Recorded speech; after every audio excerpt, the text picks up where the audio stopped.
can see from those clips, you will go through a versatile workout today. Subscribe to the Lateral Fitness YouTube channel to get action-packed workouts just like this one.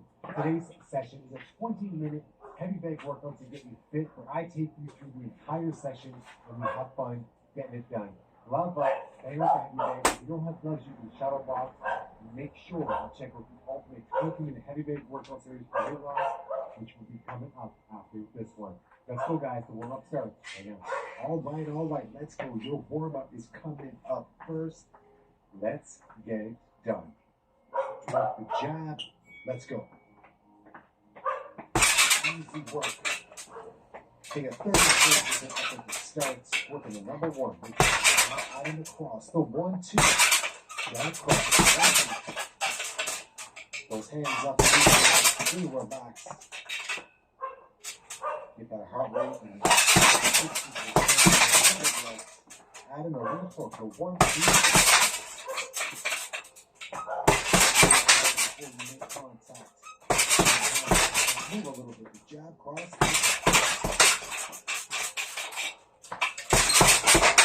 Jab. Go 1, 2, 3, 1. The jab cross. You can work at a pace that's a little more exciting. Working a little higher. Warm up. 2 minutes.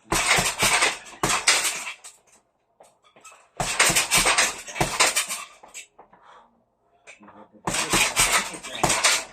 2, 3.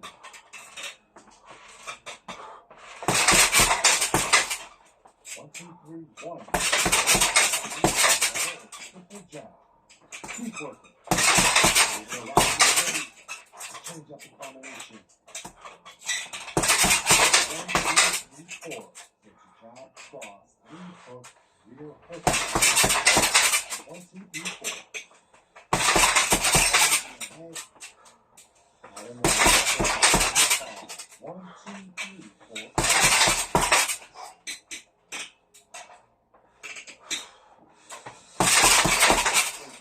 Without making massive amount of cardio. So 1, 2, 3, 4, 5, 6. The graphics are showing you 1, 2, 3, 4, 5, 6.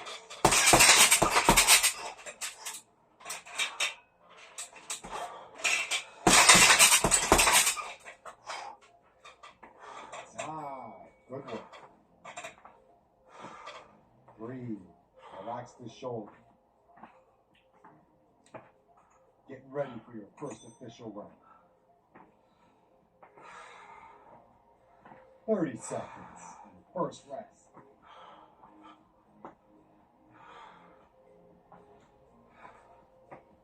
Here's your next combination. Coming up, we're going to work the jab again. I want you to work a double or a single. Just work your jab. Let's get ready to work through round number 1. You're sticking the jab. Movement, control. Let's go. Doubles or singles, even triple jabs.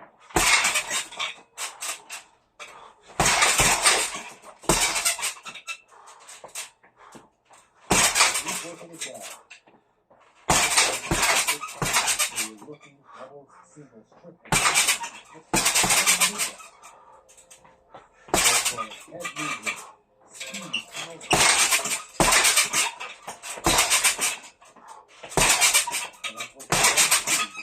Any jab cross combination.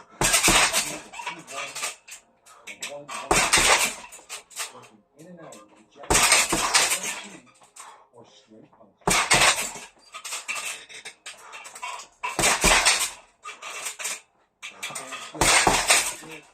Heavy bag workout, elbow movements. Jab, working 1, 1, 2.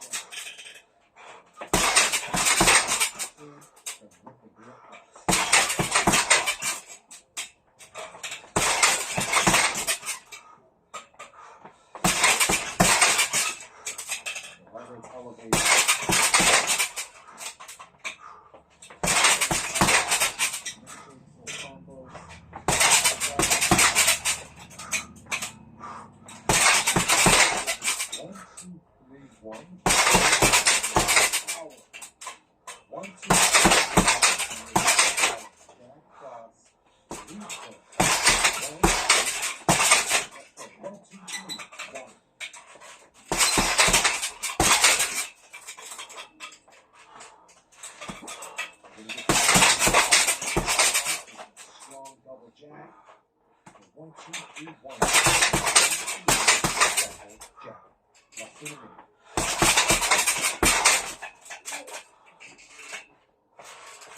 Equal. 45 seconds. Now, we're going to work on the both of these. 3, 4. We're going to work these with dig into the bag. Let's go.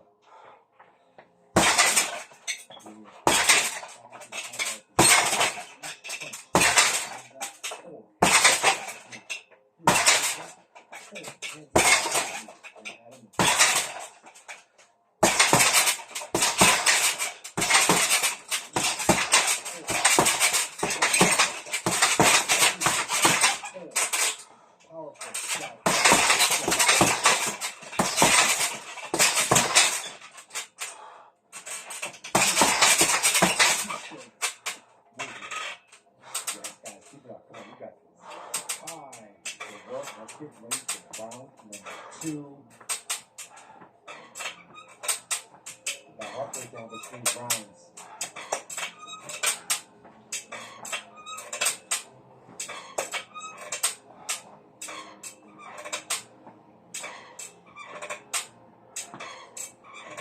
You got this. Here is your next combination. Coming up, you're working on knee uppercut cross. Let's go. Now, 1, 2, 1, 2. Feet uppercut cross. 1, 2, 1, 2. 1, 2. Combinations. 5, 2. Yes. 1, 2, 1, 2. 5, 2. 7. 1, 2, 1, 2. Smooth, great combination. Rotate the cross. 1, 2, 1, 2. 5, 2. Step. 1, 2, 1, 2.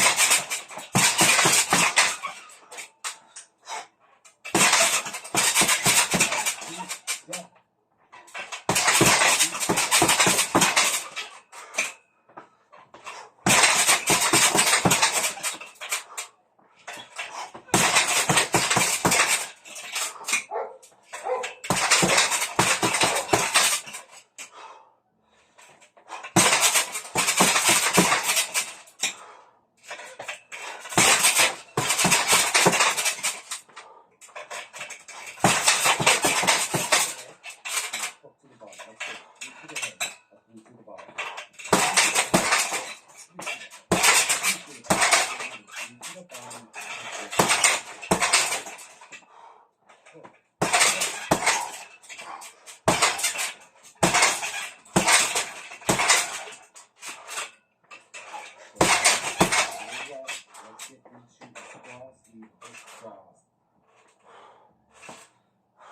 It's a 2 lead hook cross, max effort. Let's go. 2, 3, 2.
2, 3, rest. Coming up. You're going to block. You're 3 punches. Block. You're 2 punches. Freestyle it after a block. Ready? Let's go.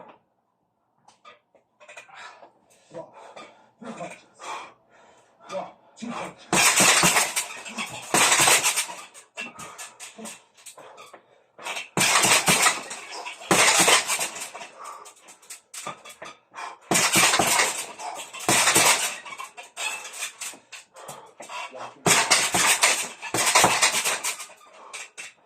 Yes, champion.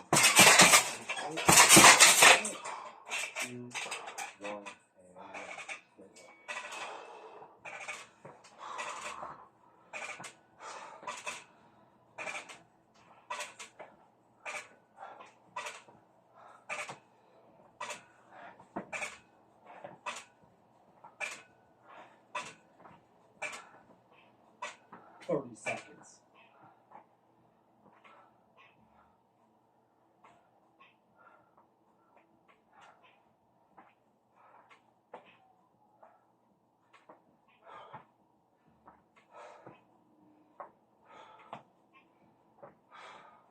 Let's get ready. 2 punches, move, 3 punches. Let it go, you guys. High energy.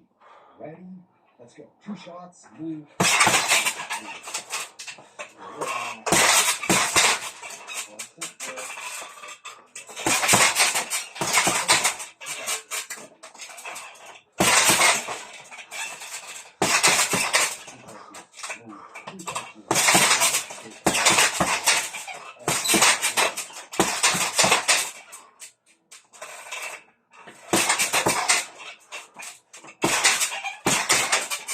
Punches off the jab, punch off the jab cross. These punches, movement, then 4 punches. Let's go. 4 shots, movement.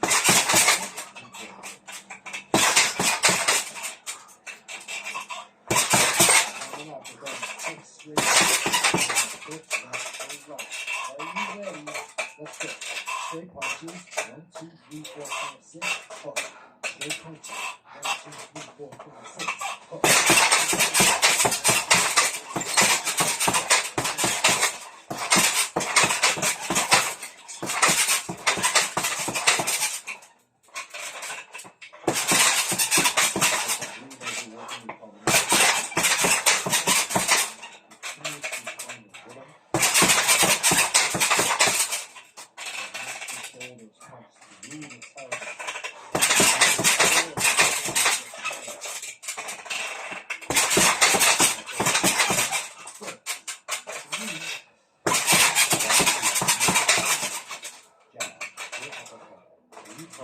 One, 1, 2.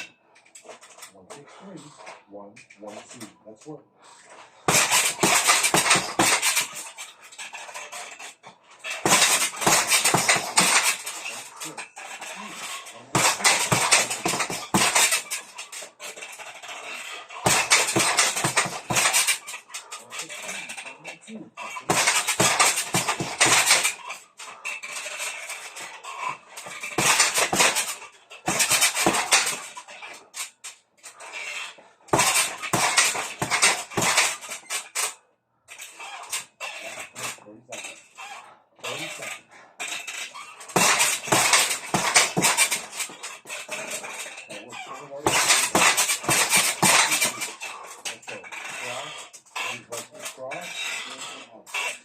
In and out. Let's go. Step in, 2, 3, 2.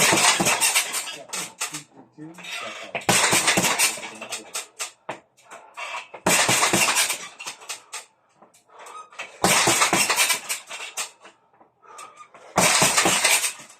And time. Very good, you guys. Round 3 is done. Let's get ready for round number 4.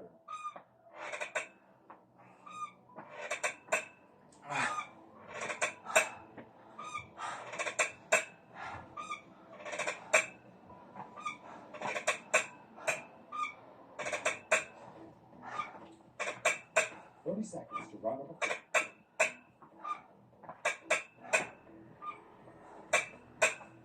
Here's your next combination. We're going to start off with jab, and then let your hands go off of that jab. It can be a double jab or a single jab, then let your hands go. This is a fast, explosive workout. Don't think so much of the punches that you're throwing. Just start with a jab and let your hands go. Ready? Let's go.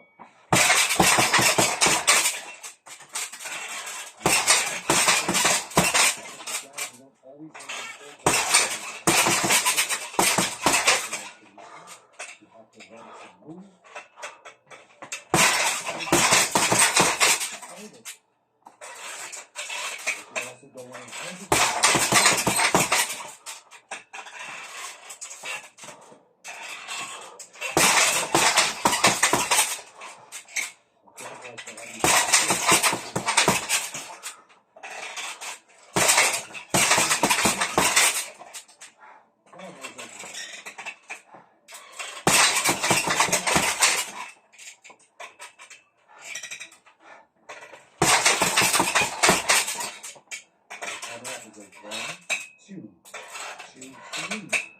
Okay, and 1, 2, 2, 3. Let's go. Drop cross, cross foot, and walk right. 1, 2, 2, 3. Walk right. Let's go. 1, 2, 3. Walk right. Perfect.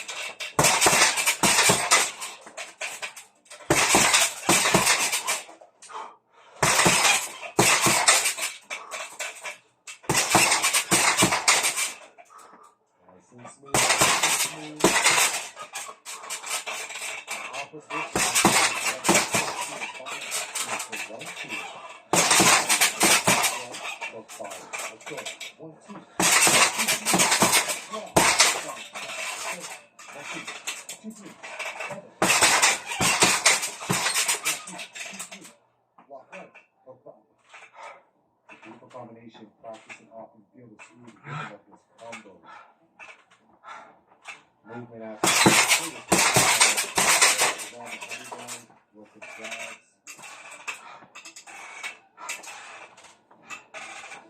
Jab to the head, jab to the body, jab to the body, jab to the head.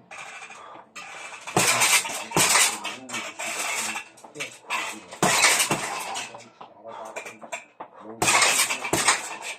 is actual boxing training.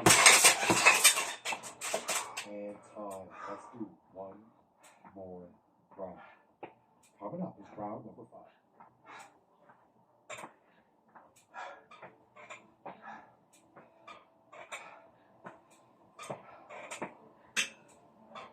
$30 seconds before round number 5.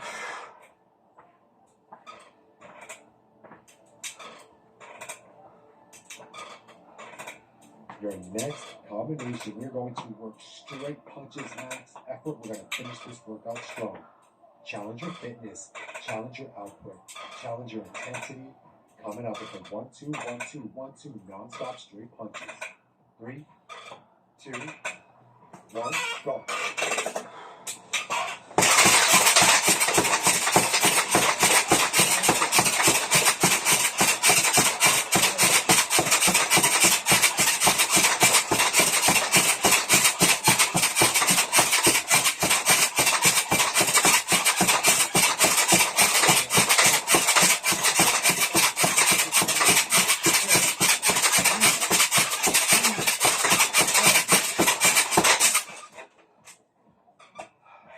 Coming up, we're doing hooks. You can hook to the body or to the head non-stop, left to right or right to left. Ready, go.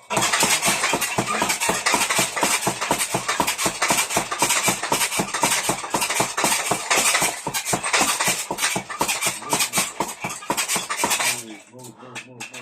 Ready, we're going.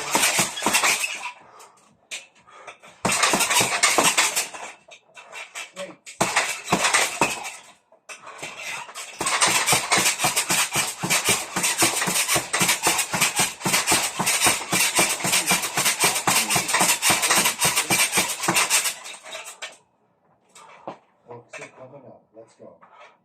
Get ready. 2, 1. Oh.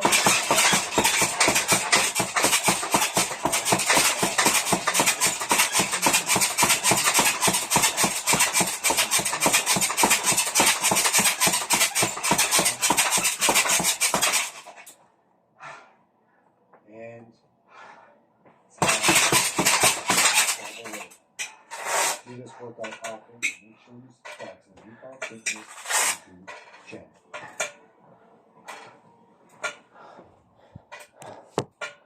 At first, the victims were taken to a medical clinic just 100 metres from the festival site, but the single surgeon working there was quickly overwhelmed.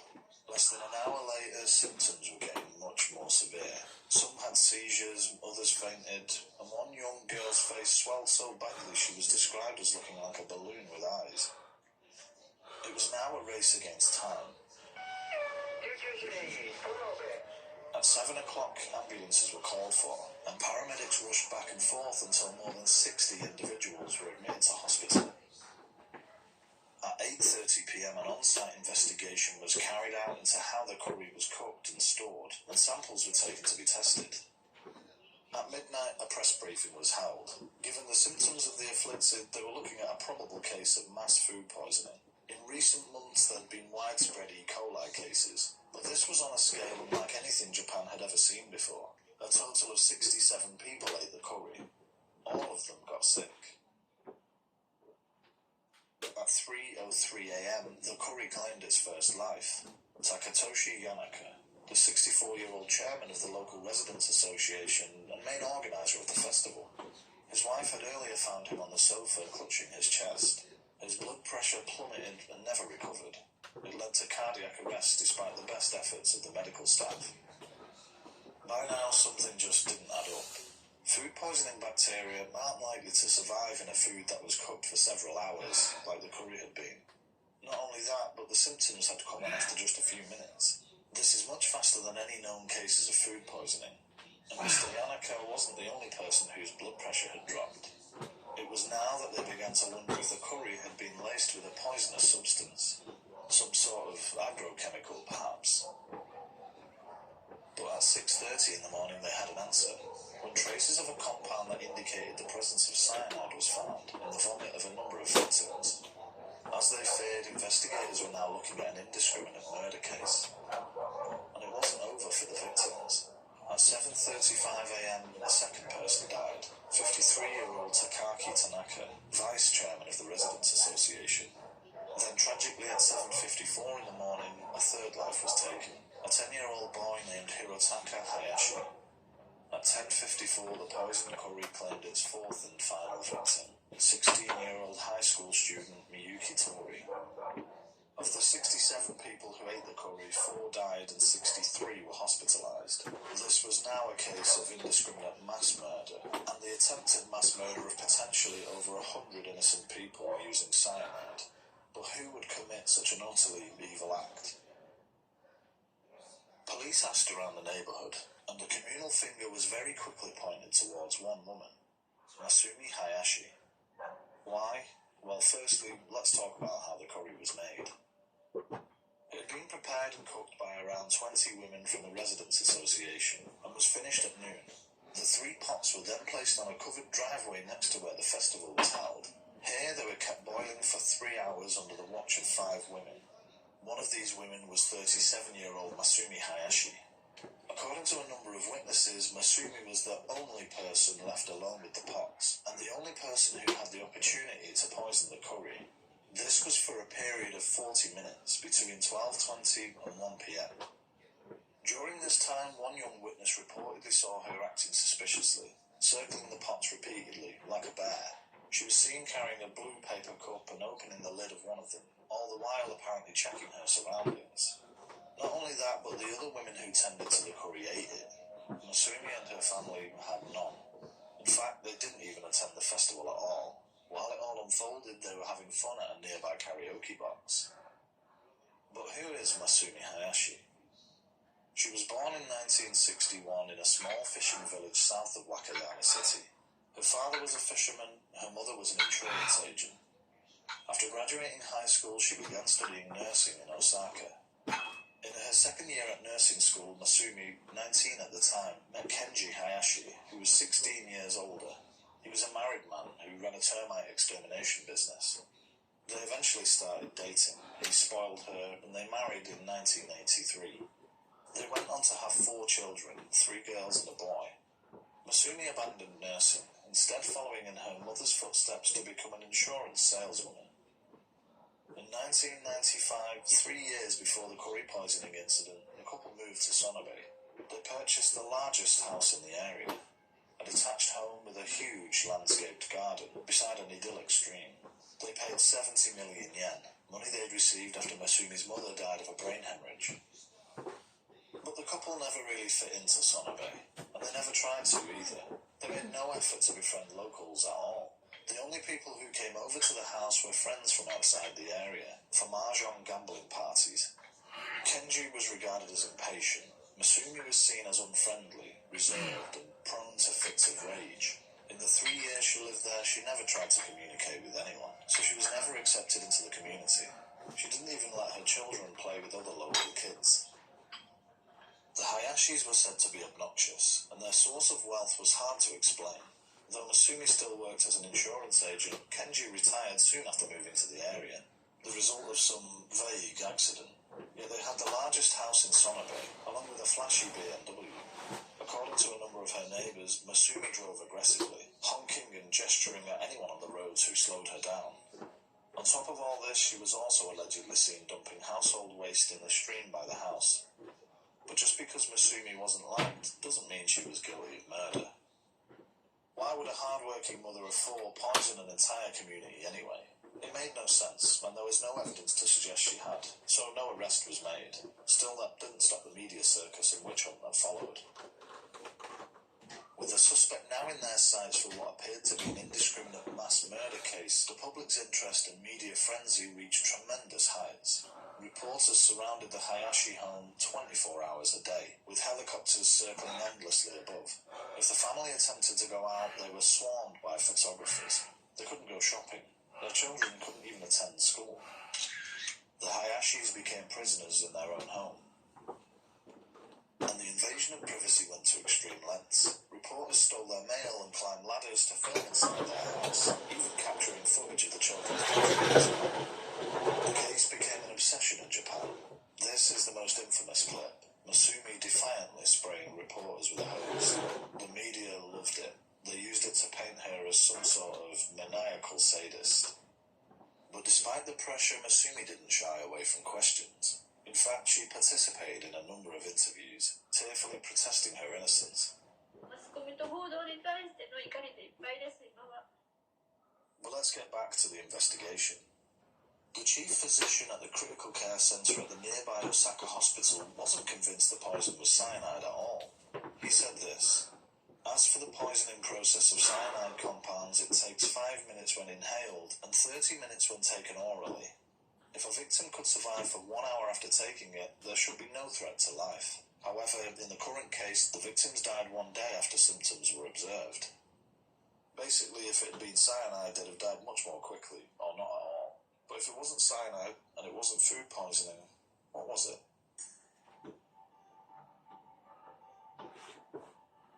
One week after the incident, on August 2nd, 1998, there was a sudden new development in the case. When checking for other potential substances, investigators found a different chemical inside the deceased victims' stomachs and leftover curry. Arsenic, or rather an extremely toxic form of arsenic known as arsenic trioxide, a powder without any taste or smell. This was a massive breakthrough. Tests on the curry pots indicated that there was 6 milligrams per gram. This meant that over 100 grams of arsenic had been put into the curry, enough to kill 1,350 people. That's everyone at the event 10 times over. They also found a paper cup near the cooking site, a blue paper cup, just like the one the witness described Masumi as holding when she tended to the pots. No fingerprints were found on the outside, but inside was a powder residue, which amounted to 35 milligrams of arsenic trioxide. All 67 people who consumed the curry suffered from acute arsenic poisoning, and it wasn't over for the 63 survivors.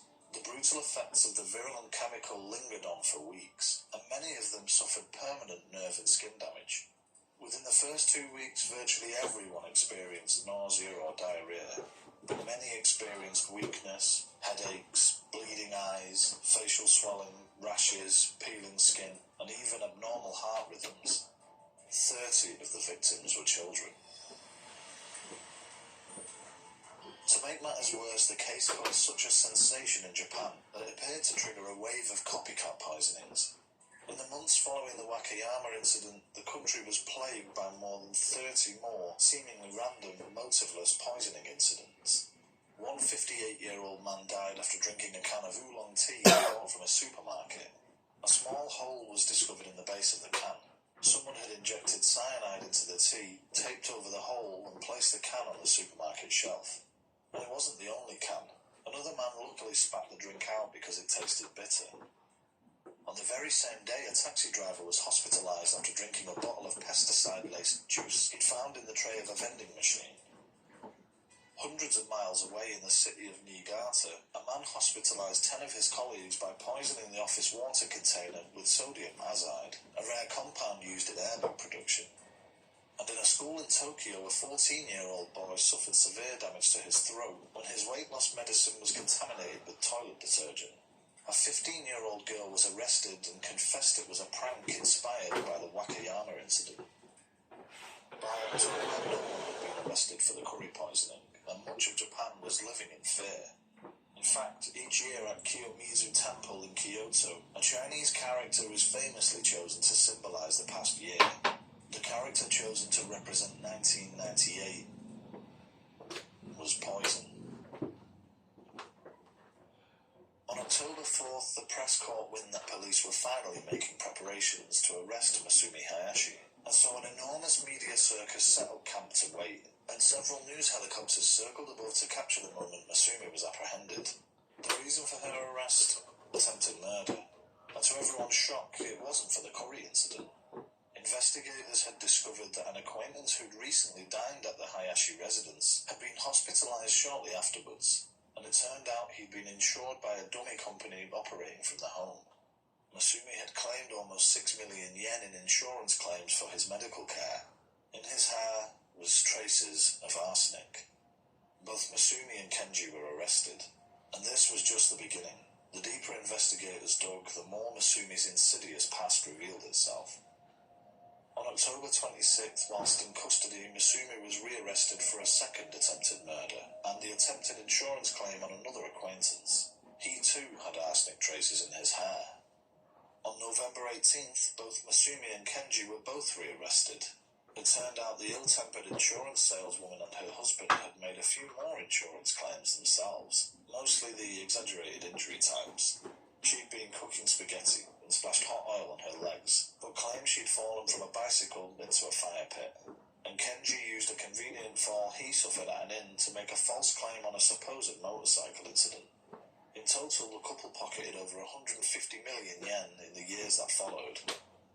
But perhaps the most shocking detail investigators unearthed was the fact that in February 1997, Masumi had even fed her husband food laced with arsenic in a failed attempt to claim life insurance payouts on him.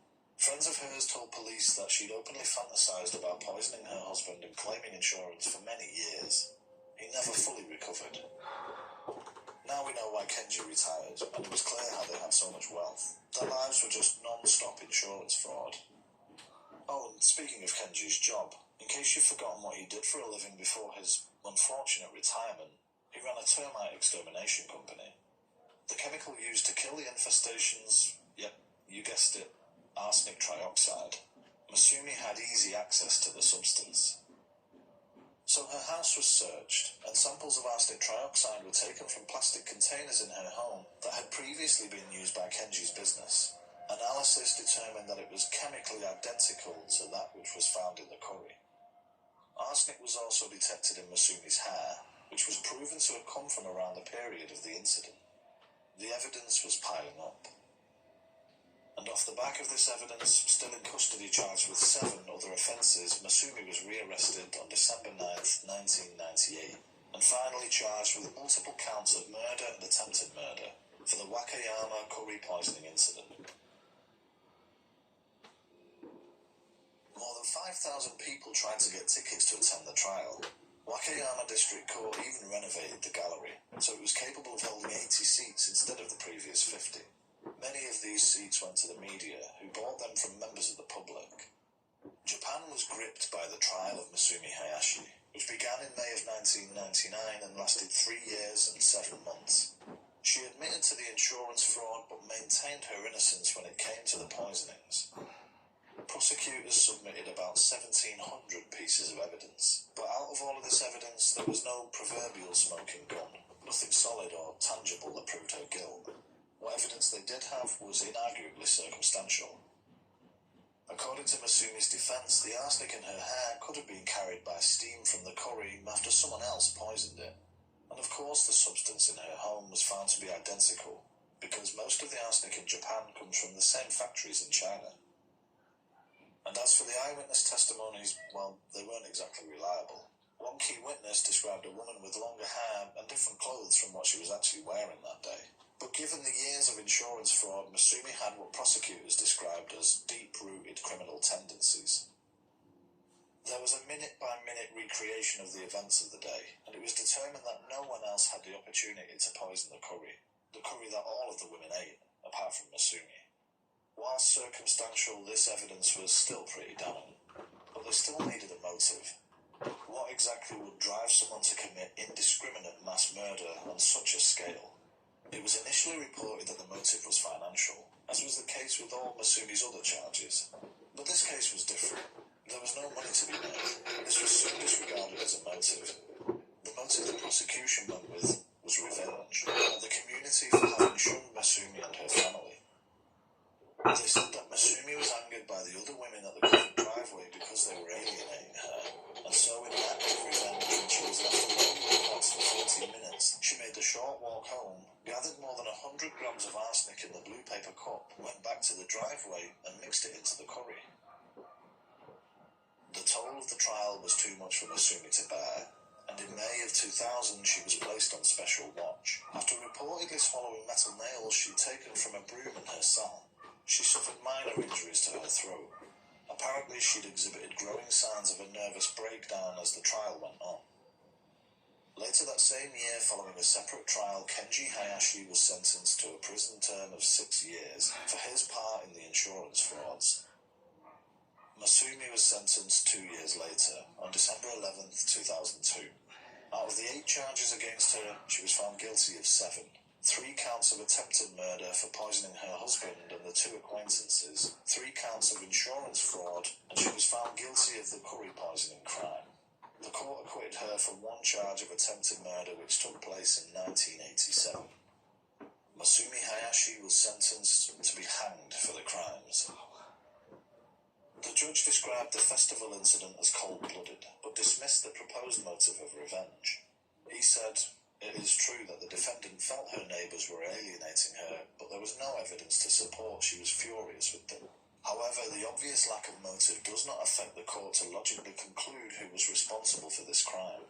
There was no one among the people in the area who had such opportunity to put arsenic into the pot but the defendant."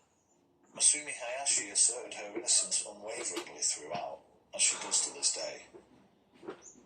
Her defense team immediately appealed the case to the Osaka High Court, who upheld her death sentence in 2005, and in April 2009 the Supreme Court of Japan rejected her final appeal, because though circumstantial, they said the evidence left no room for doubting her guilt.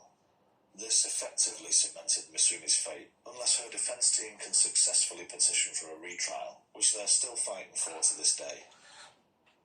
One of her defense lawyers said, "Once Miss Hayashi became a suspect, police worked to collect evidence to support their suspicions, and the court handed down a guilty verdict. The principle to prove guilt beyond reasonable doubt has been completely forgotten."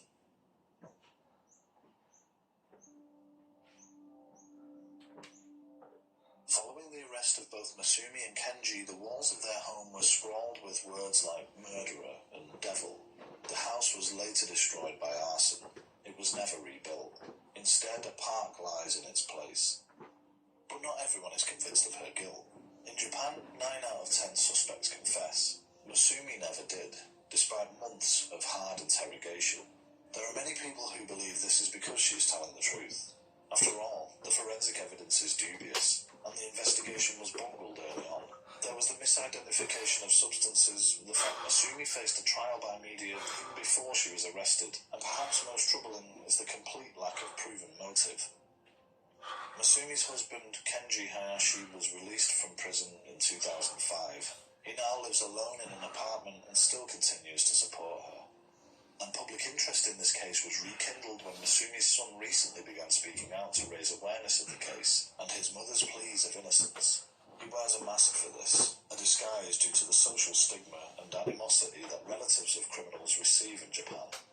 But as it stands, each day, Masumi Hayashi wakes up not knowing whether it's her last day on earth. In Japan, those on death row don't know when they're going to be hanged until 1 or 2 hours before. Families find out after the execution. Adding to the tragedy surrounding Masumi, in June of 2021, her eldest daughter, who was 37 years old at the time, arrived home to find her 16-year-old daughter, Kokoro, Masumi's granddaughter, badly beaten and unresponsive. She called for an ambulance, but there was sadly nothing done, and Kokoro died from her injuries. Grief-stricken, Masumi's daughter leapt from a bridge at Kansai Airport, carrying her 4-year-old child in her arms. Both bodies eventually recovered from the water afterwards. The woman's husband and father of both children was taken into custody after collapsing in the street following a failed attempt to end his own life. And that's it, the case of Masumi Hayashi and the Wakayama curry poisoning. I'm not sure exactly what day this will go out, but at the time of recording it's coming up to the 25th anniversary of this.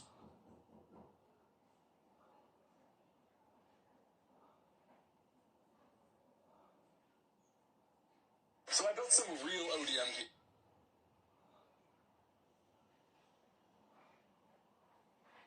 Toasted English muffin, which is really like nice and smoky, a little bit of chili powder on top as well. And that's one of the things that you'll notice at Bacchanal Buffet is that, unlike other buffets I've been to, they really take care in just cooking small amounts.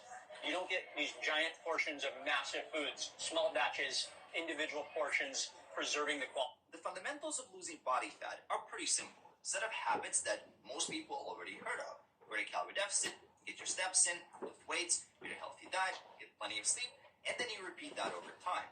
But knowing this isn't the problem. The problem is doing this set of habits consistently over a longer period of time.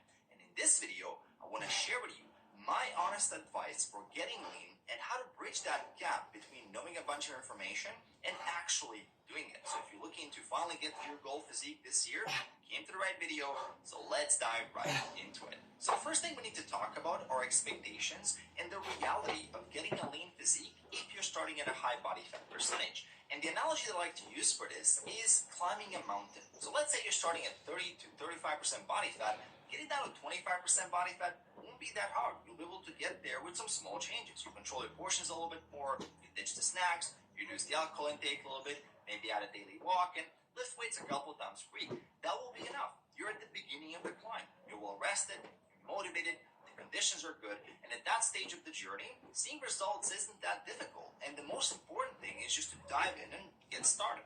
Now, once you hit 25% body fat and you want to get down to 18 to 20%, this is where things get harder. You're deeper into a climb. Every step is getting more difficult because you're more fatigued. Now you have to follow a path. Otherwise, if you get lost or get into trouble, it's much harder to get help because you're further away from the start. You might even consider taking a couple of breaks, dissipate some of the fatigue, and you have to start paying a lot more attention. And the same thing happens with dieting. The leaner you get, the more you have to pay attention to your food intake, your calories and macros, start tracking them at some point, planning for the weekends that are coming up to make sure that you don't fall off track, because a couple of days off at that stage might mean that you lost a whole week of progress. So you overall have to be a lot more dialed in. Now, once you hit 18 to 20% and you want to go down to 10 to 15%, well, that's a whole nother level of difficulty. It's the equivalent of entering that final stage of the climb to get to the top of the mountain, where air is thinner, now you're very tired, your joints ache, it's colder, it's windier, and if you twist your ankle or have other small issues come up, those can be a big problem because you're very far from getting help. And it's kind of similar when you get into a low body fat percentage. You have to stay very focused. You don't have a lot of margin for error. And the thing is, regardless of which stage of the climb you're in, the fundamental action is the same. It's always about putting one foot in front of the other. But the circumstances have changed so much that even the simplest action of putting one foot in front of the other can get very, very difficult. The same thing happens when getting to a low body fat percentage. It's still about creating and sustaining a calorie deficit. But that's a lot harder when your calories are already very low, when you're getting very hungry, when you're very diet fatigued, and you've already achieved a good result, and it's very hard to motivate yourself to go from good to great. So it's not that there's some kind of secret diet or magic plan to get down to 20% body fat. Everybody can get lean, but not everybody is willing to continue reducing their calorie intake, to continue putting in the hard work, to continue making the sacrifices necessary to get there and to stay focused until they get to such a high level goal. That is the honest truth. Now, with the reality check out of the way, I want to give you a few things that will help you stack the odds in your favor. And one of those things is learning how to preserve your willpower. There's a lot of arguments out there about how much willpower we have or whether we can build up our willpower, but one thing is certain. Willpower is a very valuable resource, and I personally practice 3 different habits that help me preserve my willpower that I would highly recommend you implement.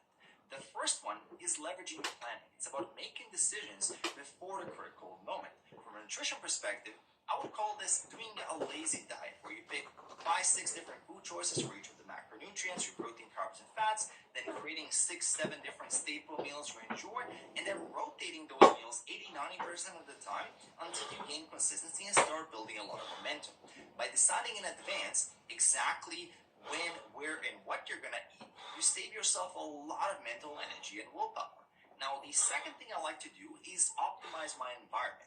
Because I know myself, if there's a plate of cookies there or an open bag of chips, it's triggering me until I eventually give in. So I want to make sure that I'm adding friction toward mindless eating and random snacking to make it harder. This means deleting DoorDash or whatever other food ordering app you have on your phone and putting it behind a password, getting rid of all the obvious junk food around you. If you live with other people who want it in the house, you just move it to a part of the house that you don't even know where it is. These are very simple and easy things to do, but they really make a big difference when it comes to consistency.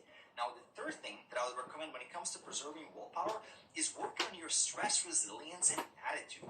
If you consistently worry about things you can't control, or if you don't have a good stress management system in general, you'll find that eventually you start getting drained and you're unable to continue making high quality decisions. And this is when instant gratification comes in. You grab a snack or a slice of pizza, you start saying yes to things that give you short-term pleasure at the expense of your long-term goals. Stress management is an extremely underrated part of getting a great physique and staying consistent. This includes things like taking breaks throughout the day, going for walks, even 5 minutes of fresh air can make a big difference, meditating, journaling, learning how to have those difficult conversations so you can resolve those stressful issues. In general, investing time to better understand the human experience and developing a more resilient life philosophy. I personally like to study Stoicism, and I've been doing so now for more than 5 years, and it's really helped me develop a unique life perspective. And life is chaotic, and having a life philosophy is a shield that you can also lean on during those very difficult times. And all the things that you can do to better yourself, to be more mentally resilient, confident, emotionally grounded, will translate into more success in fitness and everything else you want to achieve in your life. Now, when it comes to achieving a great physique, one of the highest leverage points is knowing how to effectively build habits. And for this, I would recommend that you utilize the flexible habits framework in combination with the rule of threes, which means that you're not going to try to build more than 3 habits at any given point in time, and then for each of the habits that you select, you're going to have 3 different versions. Version 1 is the easiest and simplest form of that habit. You can do it anywhere, at any time, it's minimal effort, there's literally no excuse for not being able to do version 1 of that habit. Version 2, it's a little bit more challenging, it's not overwhelming, the habit is still doable, and it delivers good results. Now, version 3 is the most complex, the most optimal version of this habit that you can do, and one that delivers the most results and takes the most effort. For example, with your nutrition, level 1 is no tracking, just paying attention to portion sizes and eating protein and veggies with every meal. Version 2 is some loose tracking of calories and protein, but also a lot of eyeballing. Version 3 is now you're precisely weighing everything out, you're tracking calories and macros, logging everything, and making sure macros are within 15 grams plus minus of your targets. So this is very precise. With walking, version 1 might be 5,000-6,000 steps per day, version 2 is 10,000 steps per day, version 3 is 14,000 steps per day. Now, the benefit of this framework is that you can match the version of the habit to what is doable that day and to the level of motivation you have. It's how Bruce Lee said, be like water, where your plan can adapt to the circumstances. And this is very important, especially when you're just starting out, where you want that steady stream of wins, where one of the worst things that can happen for habit formation are 0 days, where you do nothing. That's exactly the mistake that I see. People have version 2 or nothing. So they're starting and stopping and consistently losing momentum. But if you have versions of your habits that are attainable and realistic no matter what, you'll always be able to do something.